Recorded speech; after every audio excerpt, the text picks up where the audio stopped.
Hello and welcome to Section 3 of Chapter 21, The Furnace of Civil War for the American Pageant for a U.S. History class. Today we're looking at Lee's last lunge at Gettysburg to the politics of war. So let's get into it. After Lee escaped after the loss at Antietam and McClellan failed to pursue him, he, regathered the strength of the Army of Northern Virginia, rested up, and then began attacking the North more and more in Virginia. The replacement of George B. McClellan was Ambrose Burnside, who looked suspiciously like a warthog. Now, ironically, those big mutton chops there that he has were called Burnsides for a long time. And then over time, the name flip-flopped and they became sideburns. It's happened before in English language. Butterflies used to be called flutterbys, and now they're butterflies. So there you go. Lee's Army of Northern Virginia seemed unstoppable, though. He was a brilliant tactician. Even though he was outnumbered most of the time, outgunned, he just knew how to win and how to manipulate the battle and move his troops and have coordinated attacks precisely when they needed. At Fredericksburg and at Chancellorsville, he won. At Fredericksburg, he embarrassed Andrew Burnside and the Northern Army so badly in December 1862 that he resigned. He was so embarrassed, he resigned his position. And the morale of the Northern Army was pretty low. I mean, in the East, they'd only won at Antietam. And yes, Lincoln has an Emancipation Proclamation, but the morale was really low. And so Lincoln hired Joseph Hooker to rebuild the army. Now, Hooker was known for helping morale, let's just say. He boosted morale, and he was Fighting Joe, as he was known. He was also known to have a traveling group of ladies to help out morale, maybe called horizontal refreshments. You could also attach his last name to them, and that's kind of where the name came from a little bit. Even though the men were feeling good about themselves, they were humiliated at the Battle of Chancellorsville in May 1863. Hooker is replaced because of this, and Lincoln kind of goes George Steinbrenner on these generals, starts firing them left and right, and it's at this point that Lee thinks, hey, let's invade the North again, then we can get that knockout blow. Maybe we can win the war. Chancellorsville, even though it's a big victory, was a substantial loss for the South because Stonewall Jackson was killed. He was actually killed by friendly fire. He was riding through the trees, the sun was in the eyes, and one of his men shot him in the arm. So they amputated his arm and they buried his arm because it got gangrene in it. And then weeks later, he died in a different location of gangrene from the wound. And so there's two grave sites for Stonewall Jackson. There's one for his arm and one for his body in two different locations. So here's Joseph Hooker here. Boosted morale. That's all we'll say. This is Stonewall Jackson, and here's Robert E. Lee, the very regal-looking general whose plantation is actually the location of Arlington National Cemetery today. It's kind of a grainy picture, a colored picture of we've seen of Lincoln. We've seen this one before. And so Hooker was replaced by George Meade. The two armies meet by accident on July 1st, 1863 in western Pennsylvania. The Southern Army was in this town called Gettysburg looking for shoes. They were needing the supplies. Gettysburg is kind of a wagon wheel. It's a crossroads of roads and transportation from all over the region. They all converge on Gettysburg. So word got out that there's a battle going on, and so reinforcements from both the North and the South converge on Gettysburg. And this 3-day battle was really the turning point of the war. And there's books written on this one battle. There's movies about this one battle. It's substantial. The North retreated to the high ground. Fatefully, on the third day, you have Pickett's charge, which was, it was approved by General Lee. And so George Pickett led his men across this big open field to try to charge the North. And they were slaughtered in the open, charging across the field. I'll show you some pictures here in a second. Because of this, Lee's army is defeated. They limp out of Pennsylvania, go back to the South. This is the bloodiest battle of the war. There's over 50,000 casualties on this one battle. And so you can see the Army of Northern Virginia comes up here, and here's Gettysburg. And then you can see all the different roads coming into Gettysburg. On the first day of the battle, they fight up in the northwest quadrant up here. And then the second day in the battle, they tried to outflank the North here at Little Round Top, and they actually held their position. And then Pickett's charged across this open field, and I'll show you here in a second. So this is what Gettysburg looks like in modern day. It's a small college town, pretty neat little town. The battlefield is huge. They have old cannons and things like that. This picture of me, sorry. And then every single division that fought has a monument that shows where they were located during the battle. And so this would be the southern side. This is the northern side, and you can see that there's a big battle. You drive through it. The field they were where they would shoot at each other. From the trees back here is where Pickett's charge started. And so the men had to run across this field into gunfire, into cannon fire. And from where the picture is taken is about where the northern lines were.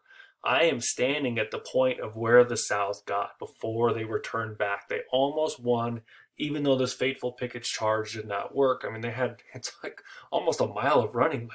Hey, can we get a breather here? I'm tired. Quit shooting, I'm tired. Can we get a timeout, please? And so that's what's going on. And this is the Pennsylvania marker at Gettysburg. You can go up in it. It's really cool. If you get a chance, go check it out. If you're a history nerd like me, very neat. So months later, Lincoln travels to Gettysburg to commemorate a cemetery there. And so he writes a speech on the train. The guy before him stands up and speaks for 2 hours. And everyone's like, oh, come on, just stop. I want to hear the president. Lincoln gets up and speaks for only 2 minutes. In fact, the photographer didn't even get a picture of Lincoln speaking because he thought he had time. But when he sat down, the gentleman who spoke for 2 hours said, "Sir, Mr. President, you said more in 2 minutes than I said in 2 hours." This is November 19th, 1863, which becomes known as the Gettysburg Address, one of the most famous speeches in American history. It's a colorized photo of Lincoln. I'm not sure his eyes are actually that color. Who knows? And so I'm going to read it to you. This is on the engraving of the Lincoln Memorial. 7 years ago, our fathers brought forth on this continent a new nation conceived in liberty and dedicated to the proposition that all men are created equal. Now we're engaged in a great civil war, testing whether that nation or any nation so conceived and so dedicated can long endure.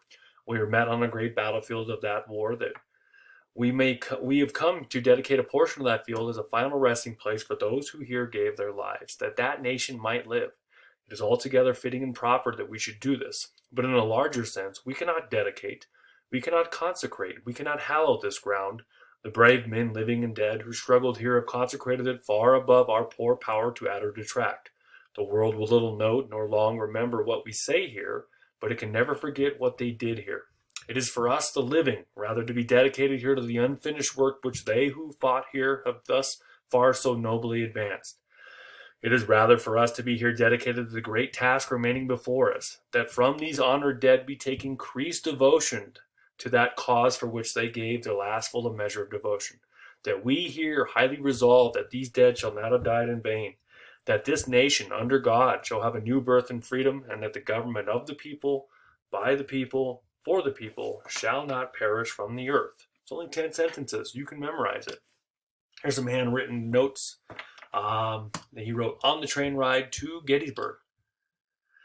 Kind of neat. He has better handwriting than I do. So out west, the war is going on. And it's not getting the publicity because, East Coast bias, all that stuff. That's why there's not enough Denver Broncos in the Hall of Fame. East Coast bias.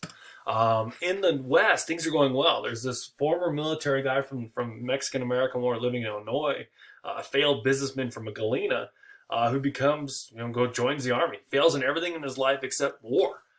Ulysses S. Grant in the North captured Fort Henry and Fort Donelson. They're trying to move down the Mississippi River and control the Mississippi River in early 1862.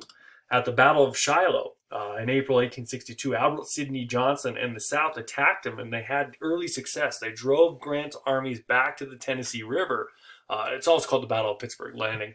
And that night, reinforcements showed up, and the North renewed the attack the second day. Grant pushed the South back and won. There's 20,000 casualties in this early battle in 1862. This is long before Antietam and Gettysburg.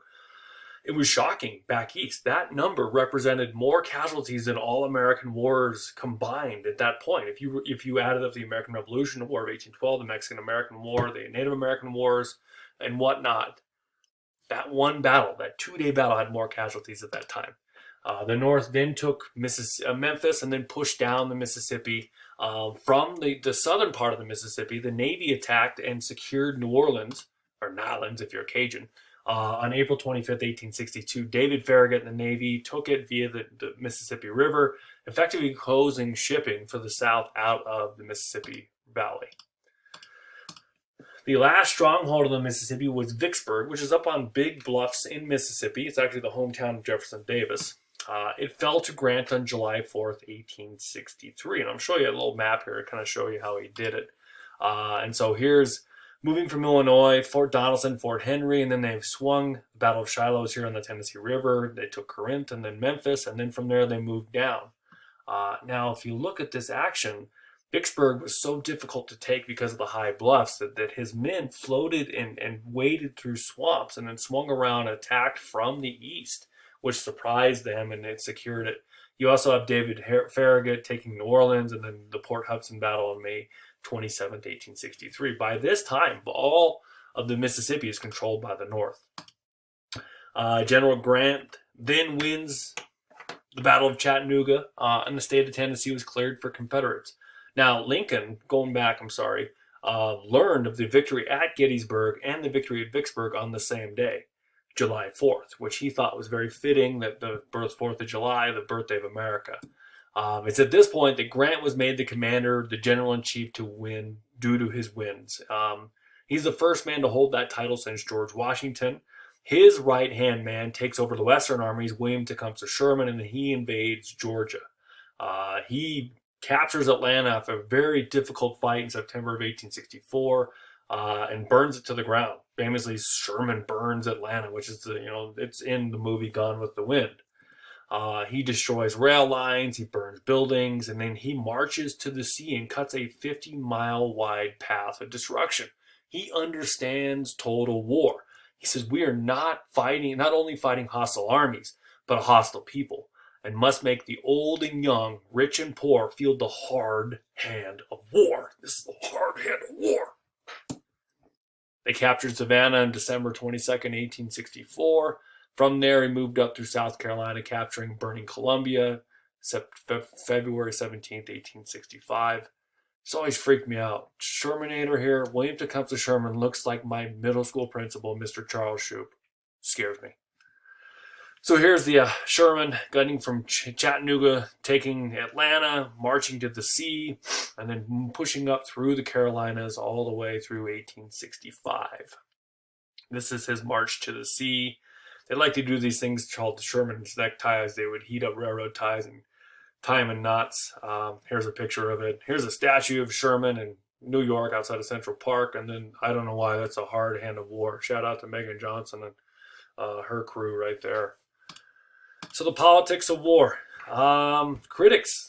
Lincoln, even though he's regarded as the greatest president ever, today was not well liked by everyone. Critics of the president in his own party were led by Secretary of Treasury Salmon Chase, who was very ambitious. There was a congressional committee on the conduct of the war that was formed in late 1861. It was dominated by radical Republicans who wanted Lincoln to do more. They wanted the immediate emancipation. They were almost overzealous on that.